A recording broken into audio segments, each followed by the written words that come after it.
Right now, Pittsburgh's best sports show is about to begin. Call us or tweet us. We've got things to talk about on the Ireland Contracting Nightly Sports Call. Thank you very much, Jay Guay with Ray. It's Bob Pompeani with you tonight here in the Fan Cave. 412-575-2600. Always a lot to talk about, and I'll do it with Mr. Andrew Filipponi up at 93.7 The Fan. And Pony, before I get into a lot of the football talk, we got to start with the Penguins, who tonight once again blew a third-period goal lead 3-1. They end up going to a shootout and losing to Columbus, a team that has gotten better, younger, and they have moved into a tie with them. But it's two things. Number one, Tristan Jarry, I think for the sixth time this year, gave up a goal on the first shot he saw. And then after that, again, 3-1 lead late in the game. You've got to protect that. You can't allow that to happen tonight.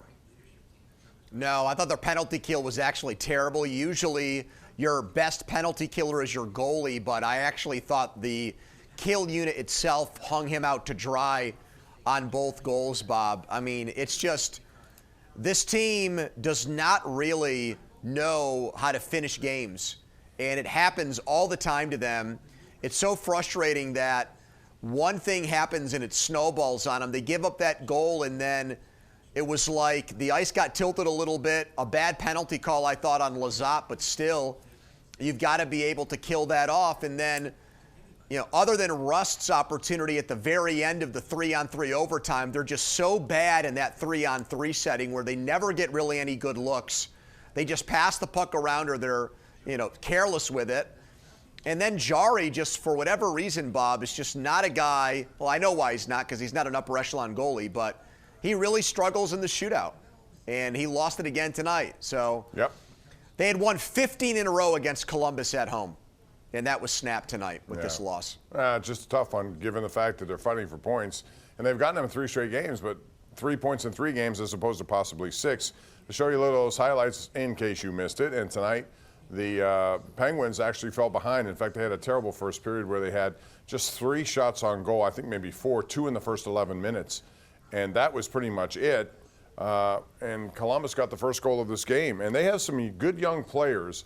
24-year-old Dmitry Vorokov has been terrific. He was, I think, a 4th or 5th round pick a while ago. And not only him, but other guys they have on that team all of a sudden are not only playing, but playing at a very high level. So when you have that and you draft well in the 3rd, 4th round, because normally you don't get that kind of production from drafts in the NHL. It's hard enough to get your first-round picks. But those guys are making an impact for Columbus. And given the horrible tragedy that team had to endure this offseason with Johnny Gaudreau, for them to be right in the thick of things is a testament to them, the character of that team. You're right about the young guys. The other Russian that's on that top line has been incredible for them as a right wing. Monahan's been the center. He's kind of bounced around a little bit. He's having a point-per-game season. Fantelli, who was that big draft pick, really has not put up points, but he moved up because Monahan got hurt in this game, and I thought ended up being one of their better skaters. He had a big goal. And then Bob Werenski. Zach Werenski, who's been around for a while, has really been one of the best defensemen in the NHL this year. I think he leads the league in ice time, tons of points. I mean, he's on a short list to win the Norris right now. So there's really only 6 good teams in the Eastern Conference. In the Penguins division, you've got Carolina, Washington, and New Jersey. The last 2 spots are really ripe for the taking. Maybe Boston in the Atlantic, Ottawa, Montreal, but no one has really asserted itself. And that's really a shame on the Penguins because they got off to such a brutal start to the season, Bob, that they're having to make up ground now. They still have the worst goal differential in the entire Eastern Conference as things stand right now. And it's a shame because the Rangers have gone the other direction, open up a door for a spot there as well. Have not been able to take advantage of that. And the other guy you're talking about is Kirill Marchenkov. He's another young kid. Those guys play well together. He was not an early pick either. That was another great find by them. That's what I'm saying. If you can do that. Why can't the Penguins do that? Well, the Penguins used to do that with guys like Connor Sherry and even Brian Rust or Jake Gensel. Those are all 3rd round, 4th round picks, whatever the case may be. Exactly. All right, the other thing tonight was Pitt. I expected a tough game, but I thought 14.5 points was a lot of points. I took points. I thought that was enough. Instead, they got blown out mostly because when guys like Lowe and Leggett and their outside shooting goes cold, and they were cold. I think there were 3 of the first 19 they made from the outside. That's a team that lives and dies with perimeter play. And boy, Cooper Flagg and company took it to them tonight. They almost won by 30. Well, maybe this is a cautionary tale on not taking points when it looks like it's too good to be true, Bob. Just yeah. remember that maybe Remember when that. you're looking at games for Saturday. I suspect you're look, going to tweet that. Is that what's? Are you preparing people maybe. for that? Hey, you got to capitalize on an early opportunity. Cooper Flagg picked up 2 quick fouls. Right. And that's your chance right there to make hay in this game, and they didn't. And really, it was not. They started 3 of 6 from 3. They missed a lot of shots at the rim. And I thought Jalen Lowe had a rough night, at least from what I saw before the game got out of hand. Leggett's coming off the injury, was good against Stanford. But this is such a big step up in competition, Bob. Duke is very young, but they started at least 3 guys who will probably go in the top 10 of the NBA draft. They have turned into John Calipari's Kentucky team. Isn't that funny? A school like Duke, which is all about academics first, they're basically now taking the best high school recruits in the country and saying, come play here for a year and then go get your NBA money. And Calipari was the man who started that. Now everyone is doing that too. We got a couple of tweets before we go to break. Victor Jason says, Penguin goaltenders have allowed 14 goals on their last 27 shootout shots. That's a .481 save percentage. Thank you, Victor, for that. Oh, my God. That's pretty pathetic. And then Pensden says, time to blow everything up. Whatever Dubas has been trying needs to be thrown in the dumpster. Still, as you said, there are openings. We'll get into that more. I'm way over time here, but it's 412-575-2600. Call us. We're live tonight and every night, 7 nights a week on the Ireland Contracting Nightly Sports Call, KDKA Plus and 93.7 The Fan.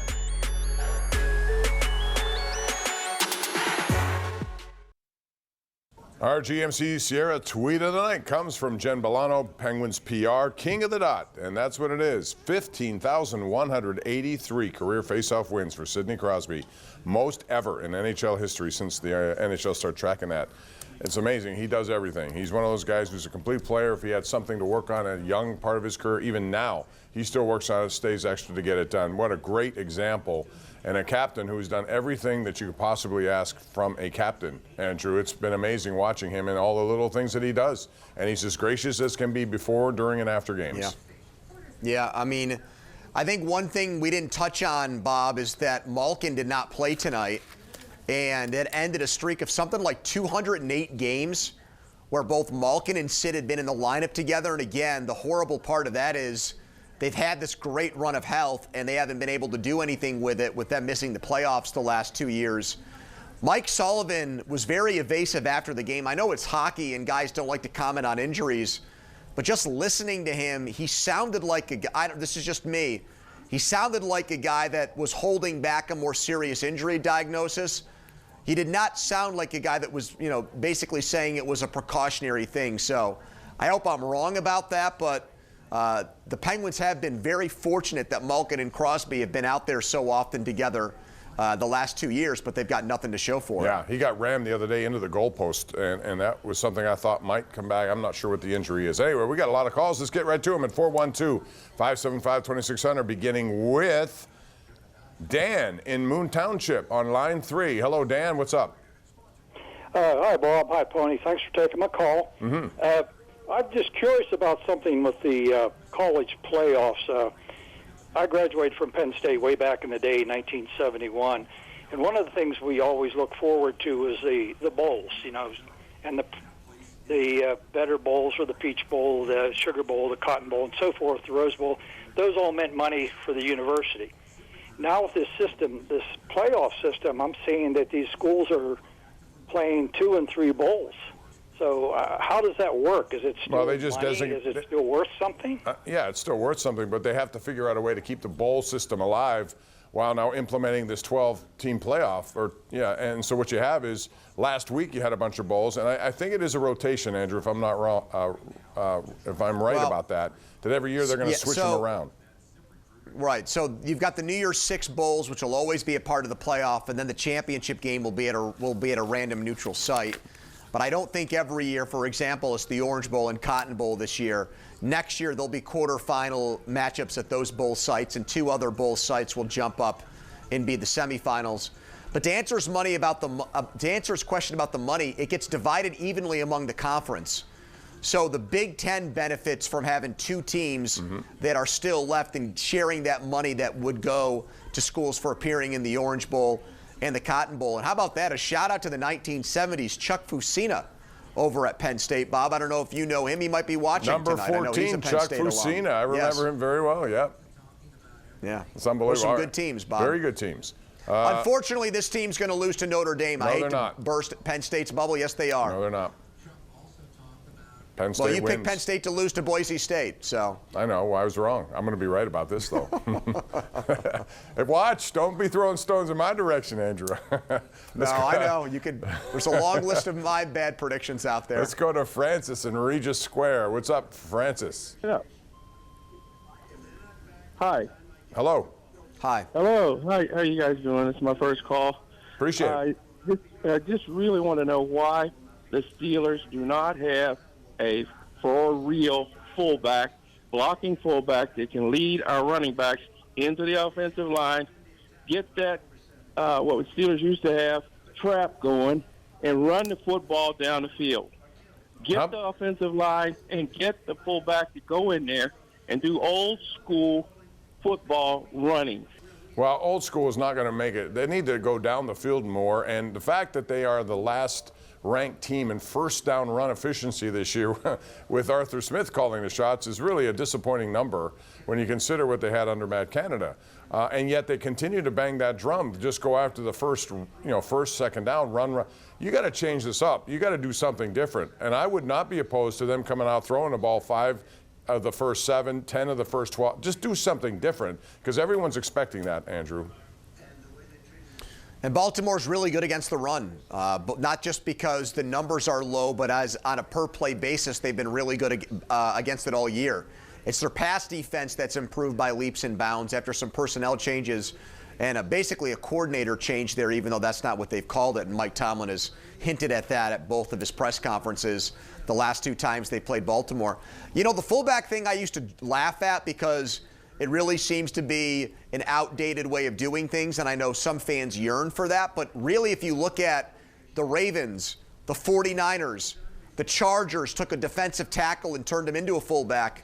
There are still teams that are using that position as part of their offense. So I can't just say, hey, buddy, like get out of the 1970s. It has come back for a couple of teams that are still playing in the playoffs right now, Bob. Baltimore and the Chargers, both coached by Harbaugh's, believe in the fullback. Yeah, but it's not a regular occurrence, and their snaps are not. But they do employ them, and they're pretty good. And, some of the ones, the better ones in the league. Patrick Ricard plays a lot for them. I know he does. But my point is, generally speaking, those guys don't get as many snaps. But still, if there's a role, I don't think Derrick Henry needs anyone to help him out. He's pretty good on his own, which makes me think if the snow comes this week, that could be a run game, and that's an advantage for Baltimore. But that line is just so many points. I'm surprised it's gotten there. I thought it would come down a little bit, Andrew. It's gone the other way. Well, there's no confidence in the Steelers offensively right now. I think you can make a very good argument that this defense might be able to hold up its end of the bargain. They did the first matchup against Baltimore, and they did against Cincinnati on Saturday night. But it's the futility of the offense that really has me fearing this game and worrying about this game because Russell Wilson, in my opinion, has regressed big time. And the thing that's the most startling about his play is the decision-making, I think, has been atrocious. Mm-hmm. And it really probably started in that first Baltimore game, Bob. He didn't slide, horrible fumble. You said it, Chris Hoke said it. And then the interception, the pick six, was just a bad throw. And it really, since then, he's had these brain fart moments in games that he did not have when he first came off the bench and replaced Justin Fields. Right. Let's go to Ron in Johnstown. Ron, you're on the air right now. Welcome. Hi, thanks for taking my call. I just want to talk about, I watched the National Sports Show today, and they were talking about Tomlin. They just went on and on about how great a coach he is, former players and commentators. And they said the only people who don't realize he's a great coach is some Steeler fans. Now, I thought when you're in NFL, the idea is to get, you don't get runner-up trophies. You're here to make the playoffs, and the ultimate goal to get in the Super Bowl. And also with his decision-making, just take the Cincinnati game. I mean, it goes like all year. He starts the game off. He has a guy that hasn't started all year, a defensive back, covering one of the number one receivers in the league. That's a good point. I did not understand that. Once the injury took place, And you knew that Corey Trice was going to be, and then T. Higgins gets injured. Once that happened, I thought for sure it would be Joey Porter Jr. moving over, and for some reason it was Corey Trice. Let's talk about another dissecting moment. You know, in Cleveland in a snowstorm, they asked Justin Fields to throw the ball downfield and lost a game really because of that. And yet against Cincinnati, you have an obvious second down and inches play. You have a running quarterback in timeouts at your disposal, and he didn't bring him in to sneak the ball or run the ball. I didn't understand that. If you really boil that game down to even that sequence, Bob, if the Steelers punt the ball there and don't go for it on 3rd and 4th down and turn the ball over on downs and gift the Bengals a field goal, guess what? The final score of the game might have been 17-16 Steelers and not 19-17 Bengals. Oh, you're right about that. We got a tweet before we go to break. It's DJ Brown who says, I never thought Arthur Smith would lead us to offensive success. I was against his hire and said we'll just have to do more of the same. I expected more from him, and especially the last several games, haven't seen much variety whatsoever. So we'll see if that changes in this winner-take-all, move-on game. If you're going to not use your playbook in this game, I don't know when you ever will. If there's new stuff in there, they better start doing something different to keep Baltimore off stride. We got to take a break here, Andrew. We'll come back with more right here on the Ireland Contracting Nightly Sports Call.